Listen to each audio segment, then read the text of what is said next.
Ang mabuting balita ng Panginoon ayon kay San Lucas. Hindi nagtagal at si Maria ay nagmamadaling pumunta sa isang bayan sa bulubundukin ng Huda. Pagdating sa bahay ni Zacarias, binati niya si Elizabeth. Nang marinig ni Elizabeth ang pagbati ni Maria, biglang gumalaw ang sanggol sa kanyang sinapupunan at siya ay napuspos ng Espiritu Santo. Napasigaw siya sa galak. Pinagpala ka sa mga babae at pinagpala rin ang dinadala mo sa iyong sinapupunan. Sino ako upang dalawin ang ina ng aking Panginoon? Sapagkat pagkarinig ko ng iyong pagbati ay gumalaw sa tuwa ang sanggol sa aking sinapupunan. Pinagpala ka, sapagkat sumampalataya kang matutupad ang ipinasabi sa iyo ng Panginoon. At sinabi ni Maria, ang puso ko'y nagpupuri sa Panginoon, at ang aking espiritu'y nagagalak sa Diyos na aking tagapagligtas, sapagkat nilingap niya akong kanyang abang alipin. Mula ngayon ang lahat ng tao'y tatawagin akong pinagpala, dahil sa mga dakilang bagay na ginawa sa akin ng makapangyarihan. Banal ang kanyang pangalan. Ang kanyang kahabagan ay para sa lahat ng salinlahing may takot sa kanya. Ipinakita niya ang lakas ng kanyang mga bisig. Nilito niya ang mga may palalong isip. Tinanggal sa kanilang luklukan ang mga may kapangyarihan at itinaas ang mga nasa abang kalagayan. Pinasagana niya sa mabubuting bagay ang mga kapuspalad at pinaalis ng walang dalang anuman ang mga mayayaman. Tinulungan niya ang Israel na kanyang lingkod at hindi niya kinalimutang kahabagan nito. Tulad ng kanyang ipinangako sa ating mga ninuno, kay Abraham at sa lahi nito magpakailanman. Nanatili si Maria kina Elizabeth ng may 3 buwan bago siya umuwi. Ang mabuting balita ng Panginoon. Word of the day, hear what God has to say.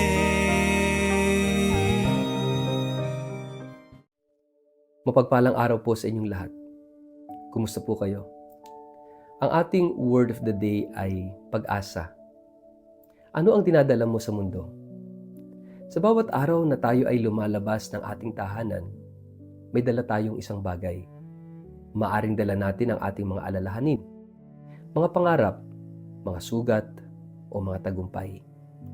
May mga taong kapag dumarating sa isang lugar ay nagdadala ng kapayapaan. Ang iba naman ay tila nagdadala ng tensyon, reklamo at pangamba. Hindi natin namamalayan na ang ating presensya ay may malaking impluwensya sa mga taong ating nakakasalamuha. Kaya mahalagang itanong, ano ba ang dinadala ko sa aking pamilya, sa aking komunidad, at sa mga taong aking nakakasama araw-araw? Ang kapistahan ng pag-akyat sa langit ng mahal na Birhen ay nagpapaalala sa atin na ang isang taong lubos na nakasuko sa Diyos ay nagiging daluyan ng pag-asa. Kapag si Kristo ang ating dala, ang ating buhay ay nagiging pagpapala saan man tayo makarating. Mga kapatid, yung pag-asa ay mayroong pangalan at yan ay si Jesus. Sa ating ebanghelyo ngayon ayon kay San Lucas, matapos tanggapin ni Maria ang balita ng Anghel Gabriel, hindi siya nanatili sa Nazareth upang pagnilayan lamang ang dakilang biyayang kanyang tinanggap.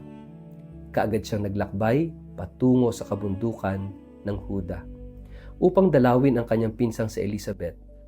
Mahaba, mahirap, at mapanganib ang paglalakbay. Ngunit hindi niya inisip ang sariling kaginhawahan. Ang biyayang kanyang tinanggap ay hindi niya itinago para sa kanyang sarili. Agad niya itong ibinahagi sa iba. Ito ang unang bunga ng tunay na pananampalataya. Ang pag-ibig ay laging naghahanap ng taong mapaglilingkuran. At pagdating ni Maria sa tahanan ni Zacarias at Elizabeth, isang pambihirang pangyayari ang naganap. Nang marinig ni Elizabeth ang pagbati ni Maria, lumukso sa tuwa ang sanggol sa kanyang sinapupunan at siya'y napuspos ng Espiritu Santo. Hindi pa man na ipapanganak si Jesus, naramdaman na ng iba ang kanyang presensya. Hindi pa man nangangaral si Maria, naging daan na siya ng pagpapala. Dahil dala niya si Kristo, ang kanyang pagdating ay nagdala ng kagalakan, pag-asa at bagong buhay. Ipinapaalala nito na ang pinakamahalagang maibibigay natin sa iba ay hindi ang ating yaman, talento o tagumpay, kundi ang presensya ni Kristo na nananahan sa ating puso. Pagkatapos ay umawit si Maria ng kanyang dakilang papuri sa Diyos, ang Magnificat. Pinupuri ng aking kaluluwa ang Panginoon at nagagalak ang aking espiritu sa Diyos na aking tagapagligtas. Kapansin-pansin na hindi niya ipinagmalaki ang kanyang sarili. Hindi niya sinabi kung gaano siya kadakila. Sa halip, itinuro niya ang kabutihan ng Diyos. Kinilala niyang ang lahat ng nangyayari sa kanyang buhay ay bunga ng biyaya ng Panginoon. Ang mapagpakumbabang puso ay laging marunong magpasalamat. Ang taong tunay na malapit sa Diyos ay hindi itinataas ang sarili, kundi itinataas ang Diyos. At dito natin matatagpuan yung mensaheng sentro sa ating ebanghelyo, at yan ay ang pag-asa. Ang pag-asang daladala ni Maria. Dinala niya si Kristo sa kanyang pinsan. At yan din ang misyon natin. Ang pag-asa ay hindi simpleng positibong pag-iisip o pag-asang magiging maayos ang lahat. Ang tunay na pag-asa ay ang matatag na pananalig na ang Diyos ay tapat sa kanyang mga pangako, kahit hindi pa natin nakikita ang katuparan ng mga ito. Ganito ang pananampalataya ni Maria. Hindi pa niya alam ang lahat ng mangyayari sa kanyang buhay, hindi pa niya nakikita ang pagdurusa sa Kalbaryo, hindi pa niya naunawaan ang lahat ng magiging bunga ng kanyang oo sa Diyos. Ngunit nagtiwala siya. At dahil nagtiwala siya, naging daluyan siya ng pag-asa para sa buong sangkatauhan. Sa pagdiriwang natin ngayon ng kapistahan ng pag-aakyat sa langit ng mahal na Birheng Maria o Assumption, ipinapaalala sa atin ng simbahan ang dakilang katuparan ng mga pangako ng Diyos. Ang pag-aakyat ni Maria o kay Maria sa kalulhatian ay hindi lamang isang natatanging biyayang ipinagkaloob sa Kanya. Ito rin ay paunang larawan ng ating inaasahang kapalaran bilang mga tagasunod ni Kristo. Ang Kanyang malulhating pagpasok sa langit ay nagpapatunay na ang kamatayan ay hindi ang wakas ng ating paglalakbay. Ang Diyos ay naghahanda ng buhay na walang hanggan para sa mga nananatiling tapat sa Kanya. Napakahalaga ng mensaheng ito sa ating panahon. Maraming tao ngayon ang nawawalan ng pag-asa dahil sa kahirapan, karamdaman, pagkabigo, pagkakawatak-watak ng pamilya, ng mga magkakaibigan. At ganoon din ang kawalan ng katiyakan sa hinaharap. May mga magulang na hindi tumitigil sa pagdarasal para sa kanilang mga anak. May mga kabataang naghahanap ng direksyon sa kanilang buhay. May mga taong tahimik na lumalaban sa depression, kalungkutan at takot. Sa gitna ng lahat ng ito, ipinapaalala ni Maria na ang Diyos ay hindi nakakalimot sa kanyang mga anak. Kung naging tapat siya sa kanyang pangako kay Maria, magiging tapat din siya sa bawat isa sa atin. Ang tunay na pag-asa ay hindi lamang ang makarating sa langit, kundi ang magdala ng langit habang nasa lupa. Kapag iniisip natin ang pag-aakyat sa langit kay Maria, madalas ang ating atensyon ay nakatuon lamang sa gantimpalang kanyang tinanggap. Ngunit bago siya umakyat sa kalulhatian, una niyang isinabuhay ang kanyang misyon dito sa lupa. Dinala niya si Kristo sa kanyang kapwa. Naglingkod siya ng may kababaang loob. Nanatili siyang tapat kahit sa paanan ng krus. Ang kalulhatiang kanyang tinanggap ay bunga ng isang buhay na buong pusong inialay sa Diyos.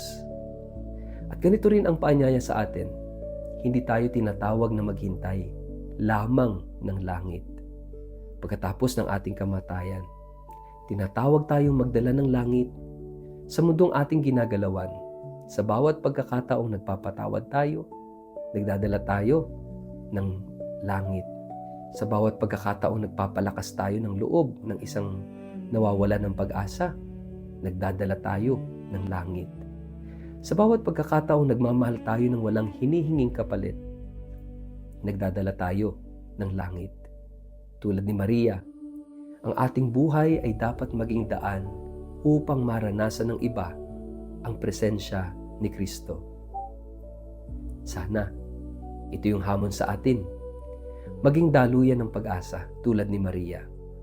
Kaya ngayong kapistahan ng Assumption o ng pag-aakyat sa langit sa mahal na Birhen, tandaan natin ang isang salitang ito, pag-asa. Sana tayo tulad ni Maria, habang nabubuhay sa mundong ito, ay maging tagapaghatid ng pag-asa. Sa bawat araw, piliin nating maging tao ng pag-asa.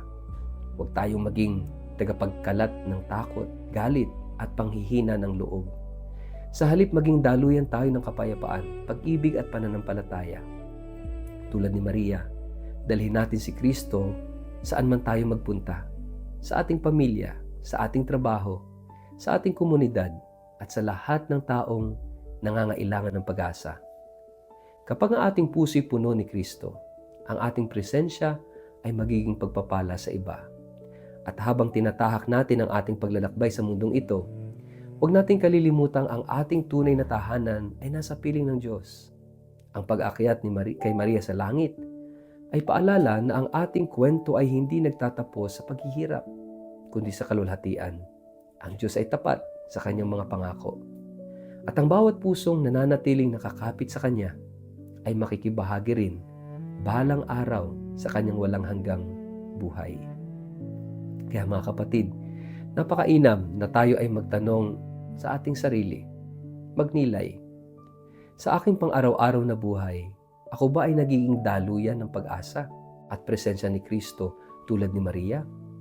O mas madalas kong naipapasa sa iba ang aking takot, reklamo at panghihina ng loob? Sa ngalan ng Ama at ng Anak at ng Espiritu Santo. Amen. Mahal na Birheng Maria, Ina ng Pag-asa, salamat sa iyong buong pusong pagtugon sa tawag ng Diyos at sa iyong pagiging unang nagdala kay Kristo sa mundo. Tulungan mo akong maging mapagpakumbaba, mapaglingkod at matatag sa pananampalataya tulad mo. Panginoong Jesus, punuin mo ang aking puso ng iyong presensya upang saan man ako makarating ay maging daluyan ako ng pag-asa, kapayapaan at pag-ibig. At tulad ni Maria, naway manatili akong tapat hanggang sa araw na makabahagi rin ako sa iyong walang hanggang kaluwalhatian. Amen. Pagpalain po kayo at ingatan ng makapangyarihang Diyos, Ama at Anak at Espiritu Santo. Amen.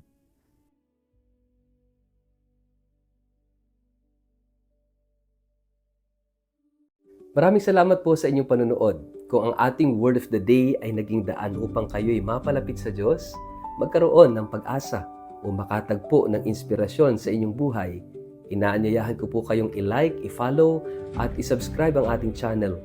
Huwag din pong kalimutang i-click ang notification bell upang lagi kayong maabisuhan sa bawat bagong pagninilay, katisismo at iba pang nilalaman na makatutulong sa ating pananampalataya. Isang maliit na pakiusap din po, kung maaari, huwag ninyong i-skip ang ating mga advertisements na lumalabas sa mga videos. Ang munting panonood ninyo ng mga ito ay malaking tulong upang maipagpatuloy natin ang ating adhikain ng online evangelization, ang pagpapalaganap ng salita ng Diyos sa mas marami pang tao sa pamamagitan ng makabuluhang digital content. Kung nais pa po ninyong maging kabahagi ng misyong ito, maaari ninyo kaming suportahan sa iba't ibang paraan. Moral na suporta sa pamamagitan ng pag-like, pag-share at pag-komento sa ating mga videos. Espiritual na suporta sa pamamagitan ng inyong mga panalangin upang patuloy tayong gabayan ng Panginoon sa gawaing ito. At kung nais ninyo ring magbigay ng pinansyal na suporta, malaking tulong ito upang mapabuti pa natin ang kalidad ng ating mga kagamitan, produksyon at mga programang naghahatid ng mabuting balita sa mas maraming tao. Sama-sama nating ipalaganap ang liwanag ng salita ng Diyos sa digital na mundo. Muli, maraming salamat po sa inyong pagmamahal, pagtitiwala at patuloy na pakikiisa sa misyong ito. God bless you at magkita-kita po tayo muli sa susunod na episode ng Word of the Day.